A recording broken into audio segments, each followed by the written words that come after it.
जय माता की। श्री दुर्गा सप्तशती का तीसरा अध्याय। सेनापतियों सहित महिषासुर का वध। महर्षि मेधा ने कहा, महिषासुर की सेना नष्ट होती देखकर उस सेना का सेनापति जिक्षुर क्रोध में भर देवी के साथ युद्ध करने के लिए आगे बढ़ा।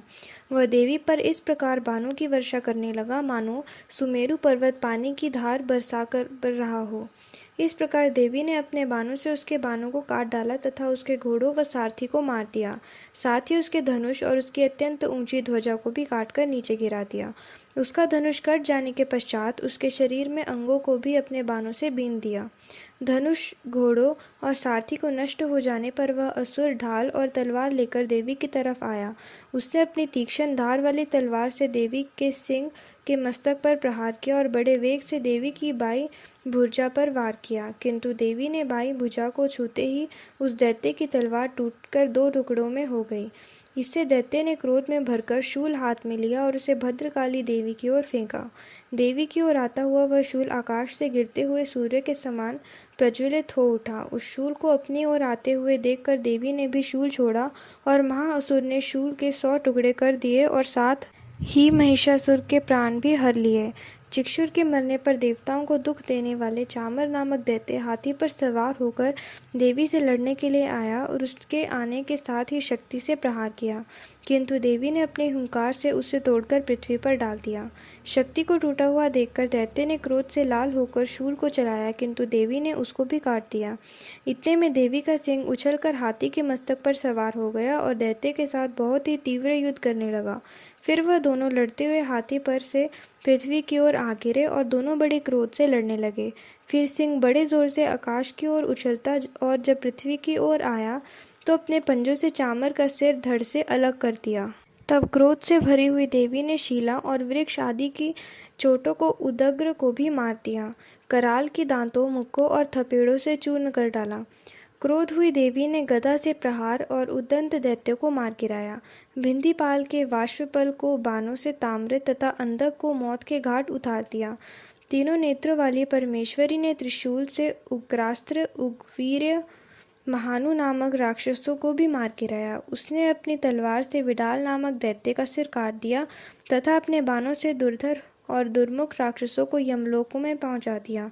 इस प्रकार जब महिषासुर ने देखा कि देवी ने मेरी सेना को नष्ट कर दिया तो वह भैंसे के रूप धारण कर देवी के गणों को दुख देने लगा। उन गणों में कितनों को तो उसने मुख पर प्रहार से, कितनों को खुरों से और कितने की पूंछ से, कितने के सींगों को बहुत से दौड़ने के वेग से, अनेकों को सिंहनाद से, कितनों को चक्कर देकर और कितनों को श्वास वायु में झोंकों से पृथ्वी पर गिरा दिया। वह दैत्य इस प्रकार गणों की सेना को गिरा देवी के सिंह को मारने के लिए दौड़ा।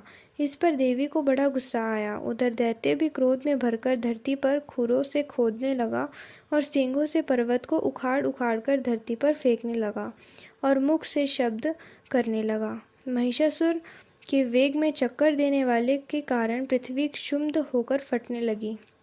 उसकी पूंछ से टकराकर समुद्र चारों ओर फैलने लगा। हिलते हुए सींगों के आघात से मेघ खंड खंड हो गए और श्वास से आकाश में उड़ते हुए पर्वत फटने लगे। इस तरह क्रोध से भरे हुए राक्षस को देख चंडिका को भी क्रोध आ गया और वह उसे मारने के लिए क्रोध में भर गई।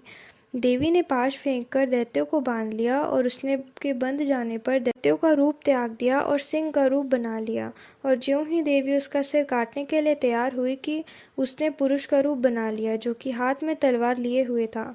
देवी ने तुरंत ही अपने बाणों के साथ उस पुरुष पर तलवार ढाल सहित बींध डाला। इसके पश्चात वह हाथी के रूप में दिखाई देने लगा और अपनी लंबी सूंड से देवी की सिंग को खींचने लगा और गरजने लगा। देवी ने अपनी तलवार से उसकी सूंड काट डाली। तब राक्षस ने एक बार फिर भैंसे का रूप धारण कर लिया और पहले की तरह चर अचर जीवों सहित समस्त त्रिलोकी को व्याकुल करने लगा। इसके पश्चात क्रोध में भरी हुई देवी बारंबार उत्तम मधु का पान करने लगी और लाल लाल नेत्र कर हंसने लगी। उधर बलवीर तथा मद में क्रुद्ध हुआ दैत्य भी गरजने लगा।